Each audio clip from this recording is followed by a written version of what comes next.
up, it's a beautiful day. My beginning will be as bright as the sun. Come, won't you come along? And it feels so bright, it's like luck is raining on me. Hello! We're back here in the countryside of Australia. We just arrived yesterday night. And I'm wondering what happened to my garden. So, look at my back. Our Protinia heads are flowering. By the way, this is Merlinda Kasapaw, your happy gardener living in the countryside of Australia. So for today's episode, I'm gonna show you our flowering Protinia heads. Look how beautiful it is. And I think it's the first time that all of them have flowers. Before, they have flowers, but sometimes I got 2 trees only or 1, but not all of them. But for today, which makes me really happy, they all have flowers. Come and join me as I show you our Protinia flowering heads. Let's do it!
Did you enjoy the tour?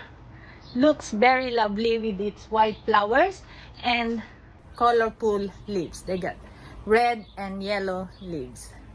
By the way, thank you very much for being with me in this episode. This is your happy gardener, Merlinda Kasapaw.